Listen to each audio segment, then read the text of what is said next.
The President of the United States gave a big interview over the weekend, lots of important stuff in it. I think the most important thing we could talk about is in this clip right here.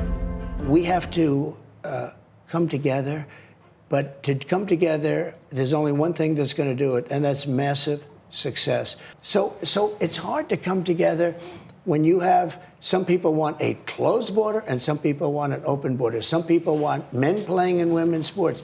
Some people are big in transgender. The Republican Party isn't. With all of that being said, we were coming together when the country was the most successful it ever was, which was not very long ago during my term. So I think the president is more honest here than he possibly even could know. He's very honest about our division on mutually exclusive things. We're divided about transgender issues. Some people want boys and girls sports. Some people want boys out of girls sports. We're divided on borders. Some people want open borders. Some people want closed borders. We're divided about the man speaking. Some people love Trump. Some people hate Trump. And I think the reality that Christians need to clue in on here, I think the reality we need to embrace that so many Christians are missing is in the world we're living in, with the complex problems we face, there's not going to be any solution without a cost.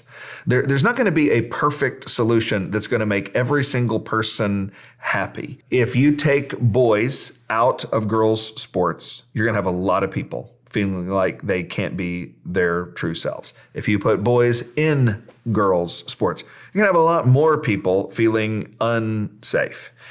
If you open the borders, you're gonna have the absence of a country. If you close the borders, you're going to have complex situations about how to deal with the people who are here and should not be.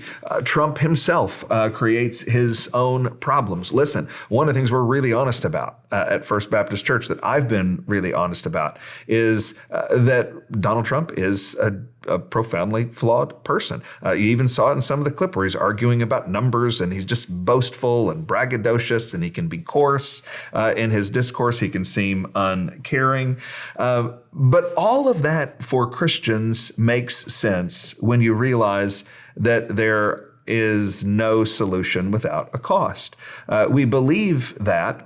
We believe and embrace that political reality because we embrace the biblical reality of human sinfulness. In Romans chapter 8, verse 18, the Bible says, "I consider that the sufferings of this present time are not worth comparing with the glory that is to be revealed in us." It's a glorious passage that says there's a glorious time coming. Jesus is going to return. He's going to right every wrong. He's going to reward every right. But that day is not today. The day that is today is the sufferings of this present time. It means nothing that we do in these days is going to be perfect. No leader is going to be Jesus. No nation is going to be the new heavens and the new earth.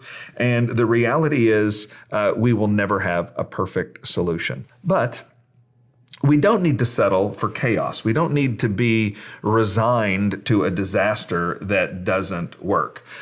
We can have improvement without having perfection. That's what we need to know. And so what we need to do is we need to pray. We need to pray that we can have improvement without perfection. We need to pray that Jesus will come and make everything perfect.